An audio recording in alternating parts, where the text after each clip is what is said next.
ఈరోజు రాష్ట్రంలో ఉన్న ప్రత్యేకమైన పరిస్థితులు ఏమిటో, ఈ ప్రత్యేక పరిస్థితుల మధ్య మీరు పోషిస్తూ ఉన్న పాత్ర ఏమిటో నేను వేరే చెప్పాల్సిన అవసరం లేదు. నిజంగా ఈరోజు పార్టీకి అన్ని రకాలుగా ఒక పెద్దన్న పాత్ర ఎవరైనా పోషిస్తూ ఉన్నారు అంటే అది న్యాయవాదులే అని చెప్పాలి. అడగకపోతే అమ్మైనా అన్నం పెట్టదన్నట్టుగా, కోరకపోతే దేవుడైనా కూడా వరం ఇవ్వడం అన్నట్టుగా, పిటిషన్ వేయకపోతే, న్యాయస్థానంలో మీరు నిలబడకపోతే న్యాయం కూడా దక్కే పరిస్థితి కూడా ఉండదు. కలియుగం అన్నది ఏమిటి అన్నది ఈ చంద్రబాబు నాయుడు గారి పరిపాలన చూస్తే ఈ 14 నెలల్లో ఓహో ఇదేనా కలియుగము అని చెప్పి అనిపించే పరిస్థితి ఎవరికైనా కూడా అనిపిస్తుంది. ఎందుకనంటే న్యాయం లేదు, ధర్మం లేదు. తమకు గిట్టని వాళ్ళు ఎవరైనా ఉంటే, తమకు నచ్చని వాళ్ళు ఎవరైనా ఉంటే, తమకు వ్యతిరేకంగా స్వరం వినిపించే వాళ్ళు ఎవరైనా ఉంటే తట్టుకునే పరిస్థితి లేదు, జీర్ణించుకునే పరిస్థితి లేదు. ఎలాగైనా తీసుకొని పోయి వాళ్ళని జైల్లో వేయాలి, ఎలాగైనా తీసుకొని పోయి వాళ్ళని చిత్రహింసలు పెట్టాలి, ఎలాగైనా కూడా వాళ్ళ పరువును తీయాలి అనే ఒక నీచమైన సంస్కృతి ఈరోజు మనం చూస్తూ ఉన్నాం. ఒక మనిషిని జైల్లో పెట్టడము అని అంటే తన పరువును, తన ప్రతిష్టలతో ఆడుకోవడం. అవన్నీ తెలిసి కూడా ఏ తప్పు చేయకపోయినా కూడా బురద వేసి తప్పు చేశాడు అని చెప్పి దానికోసం దొంగ సాక్ష్యాలను క్రియేట్ చేసి కేవలం వీళ్ళు పెట్టే ప్రలోభాలు, వీళ్ళు పెట్టే భయం తప్ప వేరే బేసి లేదు, వేరే సాక్ష్యము లేదు. ఇలాంటి పరిస్థితుల మధ్య న్యాయం జరగడానికి కోసం బాధితుల తరపున గట్టిగా నిలబడి వాళ్ళ స్వరం వినిపించే కార్యక్రమం ఎక్కడైనా చేయాల్సిన పరిస్థితి ఏదైనా ఉంది అని అంటే అది ఇంకా మన భుజస్కంధాల మీద ఇంకా బాధ్యత ఎక్కువైంది. కానీ ఏదైనా కూడా న్యాయం, ధర్మం అనేది వాళ్ళ తరపున ఎవరైనా వాళ్ళ తరపున గట్టిగా నిలబడి వాళ్ళకు న్యాయం చేసే పరిస్థితి రావాలి అని అంటే అది మళ్ళీ మీ భుజస్కంధాల మీదనే ఉంది. కాబట్టి మీరు పోషించే పాత్ర చాలా ఇంపార్టెంట్ పాత్ర. మరీ ముఖ్యంగా కష్టకాలంలో ప్రతిపక్షంలో ఉన్నప్పుడు వైఎస్ఆర్ పార్టీకి నిజంగా పెద్దన్నగా మీరు చేస్తూ ఉన్న పాత్ర ఎప్పటికీ కూడా పార్టీ మర్చిపోదని సందర్భంగా తెలియజేస్తాను. ఎవరికి కూడా ఊహించని విధంగా కూడా, ఇంతకుముందు గతంలో ఎప్పుడు జరగని విధంగా కూడా లీగల్ కమ్యూనిటీకి మరీ ముఖ్యంగా ఫస్ట్ టైం లా కంప్లీట్ చేసుకొని తమ కాళ్ళ మీద తాము నిలబడడానికి సిద్ధంగా ఉన్న యంగ్స్టర్స్కు, యంగ్ లాయర్స్కు ప్రభుత్వం అప్పట్లో క్రమం తప్పకుండా సహాయ సహకారాలు అందిస్తూ లా నేస్తం పేరిట అండగా నిలిచిన చరిత్ర కూడా ఇంతకుముందు ఎప్పుడు జరగల. అదొక్క వైఎస్ఆర్సీపీ ప్రభుత్వం వచ్చిన తర్వాత మాత్రమే ఆ చరిత్ర కూడా చూసాం. అలాంటి పరిస్థితుల నుంచి నిజంగా అట్టడుగు వర్గాలకు తోడుగా ఉండాలని చెప్పి కార్యక్రమంలో భాగంగా ఏకంగా జీపీలు, ఏజీపీల నియామకంలో కూడా ఏకంగా 52% రిజర్వేషన్లు ఇచ్చి అట్టడుగు వర్గాలకు కూడా మంచి చేయాలి అని చెప్పి ఆలోచన చేసిన పరిస్థితులు కూడా గతంలో ఎప్పుడు చూడాల. అప్పుడు కూడా జరిగింది కూడా, అది కూడా వైఎస్ఆర్సీపీ హయాంలోనే. న్యాయవాదులకు సంక్షేమ నిధి కోసం 100 కోట్ల రూపాయలు వాళ్ళకు కేటాయింపులు చేసి అందులో 25 కోట్ల రూపాయలు ఖర్చు కూడా ఎప్పుడైనా జరిగింది అని అంటే అది కూడా వైఎస్ఆర్సీపీ ప్రభుత్వ హయాంలోనే. న్యాయవాదుల సంక్షేమ నిధికి కాకుండా ఇన్సూరెన్స్ పథకానికి కూడా 1/3 వంతు వాటాను కూడా ప్రభుత్వమే చెల్లించిన పరిస్థితులు కూడా ఎప్పుడైనా ఉన్నాయి అని అంటే అది కూడా వైఎస్ఆర్సీపీ ప్రభుత్వంలో. ఇవన్నీ కూడా దేవుడి దయతో ఇవన్నీ కూడా అప్పట్లో గర్వపడే విధంగా న్యాయవాదులందరికీ కూడా మనం మంచి చేశాము అని చెప్పి గర్వంగా పార్టీ చెప్పుకునే విధంగా కూడా చేయగలిగాం. కానీ ఈసారి మాత్రం మీ అందరికీ ఇంకొక కొత్త విషయం చెప్తా. జగన్ 2లో వైఎస్ఆర్సీపీ 2లో చూస్తూ చూస్తూ 1.5 సంవత్సరం అయిపోయింది. కళ్ళు మూసుకొని కళ్ళు తెరిచేసరికి ఆ మిగతా 3 ఏళ్ళు కూడా అయిపోతాయి. ఆ 3 ఏళ్ళు అయిపోయిన తర్వాత వచ్చేది మాత్రం ఈసారి ఖచ్చితంగా మన ప్రభుత్వమే వస్తుంది. ఎందుకనంటే ఇంతగా మోసాలు చేసిన పరిస్థితి, ఇంతగా అబద్ధాలు చెప్పిన పరిస్థితి బహుశా ఈ రాష్ట్ర చరిత్రలో ఎప్పుడు కూడా మనం చూసి ఉంటాం. చివరికి లాయర్లకు కూడా మోసం చేసిన పరిస్థితులు కూడా మనం చూస్తూనే ఉన్నాం. సూపర్ 6లు సూపర్ 7లు అనేటి గాలికి ఎగిరిపోయినాయి. ఇంతకుముందు మన ప్రభుత్వ హయాంలో ఉన్న ప్రతి పథకం కూడా అన్నీ రద్దయిపోయినాయి. వీళ్ళు చెప్పిన హామీలన్నీ కూడా మోసంగా మిగిలిపోయిన పరిస్థితుల మధ్య ఒకవైపున అన్ని అబద్ధాలు మోసాలుగా కనిపిస్తూ ఉన్న పరిస్థితులు ఒకవైపున ఉంటే, మరోవైపున వ్యవస్థలన్నీ కూడా పూర్తిగా దిగజారిపోయిన పరిస్థితులే కనిపిస్తూ ఉన్నాయి.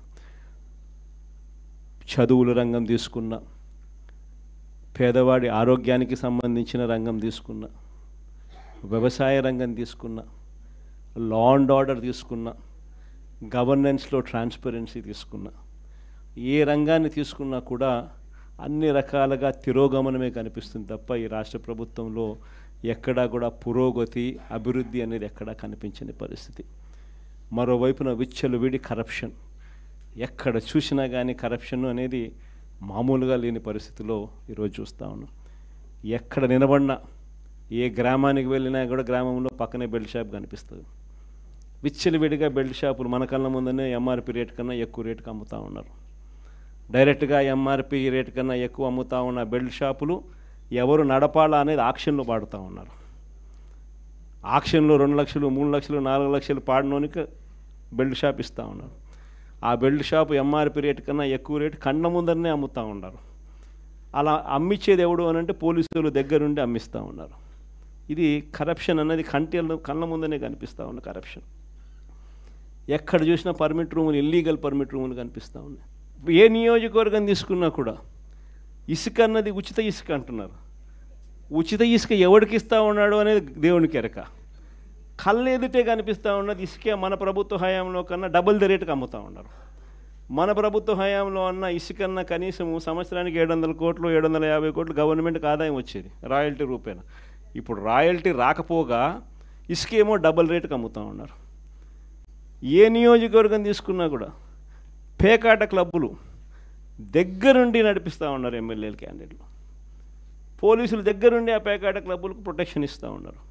ప్రతి పేకాట క్లబ్ నుంచి నీకింత నాకింత అని పంచుకుంటా ఉన్న కరెక్ట్. ఎన్ని కళ్ళ ముందరే కనిపిస్తూ ఉన్న కరప్షన్. నేనేం వెరైటీ అని చెప్పడం.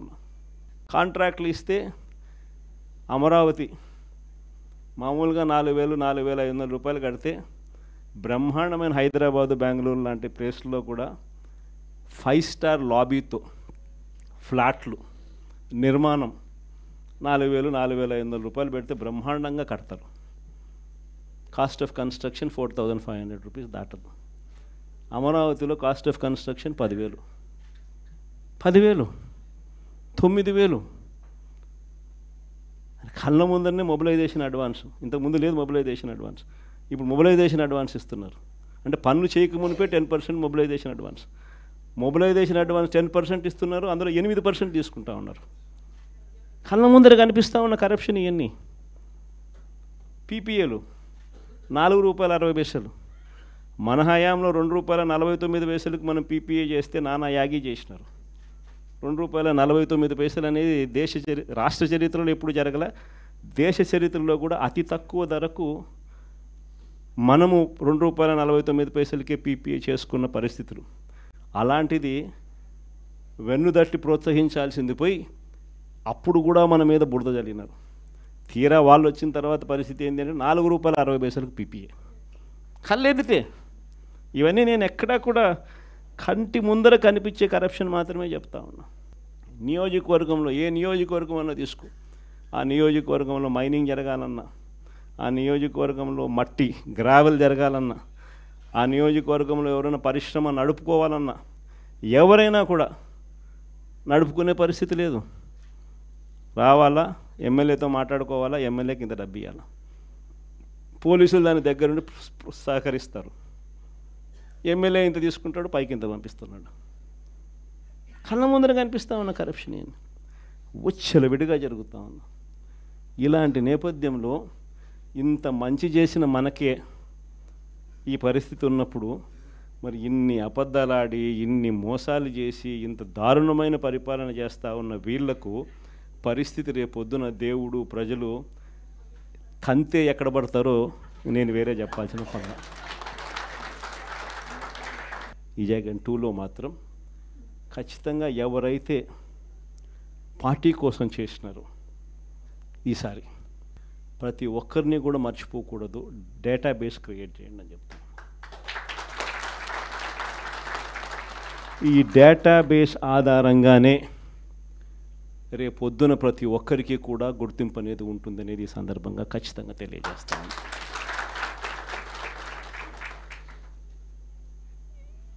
ఇక్కడే కాదు, రాష్ట్ర వ్యాప్తంగా కూడా రాబోయే రోజుల్లో నెక్స్ట్ 1 వీక్లో నెక్స్ట్ వీక్ బహుశా ఒక యాప్ కూడా తయారు చేస్తా ఉన్నాం.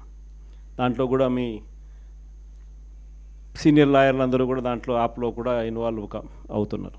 యాప్ తయారీ కార్యక్రమంలో రాష్ట్ర వ్యాప్తంగా వైఎస్ఆర్సీపీ కార్యకర్తకు ఎవరైనా ఎక్కడ అన్యాయం జరిగినా ఆ యాప్ డౌన్లోడ్ చేసుకొని తన పేరు, తనకు ఏం అన్యాయం జరిగింది, తనకు ఎవరి వల్ల అన్యాయం జరిగింది, ఆ అధికారి హోదా ఏమిటి, నీకు జరిగిన అన్యాయం ఏమిటి, ఆటోమేటిక్లీ మన డిజిటల్ లైబ్రరీలోకి వచ్చేస్తుంది. ఇక్కడ వచ్చిన తర్వాత రేపొద్దున మనం అధికారంలోకి వచ్చిన తర్వాత వీళ్ళందరి మీద రేపొద్దున జగన్ 2లో ఎవడెవడైతే అన్యాయం చేసినాడు, ఎవడెవడైతే అధికారి తన అధికారాన్ని దుర్వినియోగం చేశాడు, ఎవడెవడైతే అన్యాయంగా మనుషులను చిత్రహింసలు పెట్టారు, వాళ్ళందరినీ కూడా రేపొద్దున చట్టం మీద నిలబడతాం.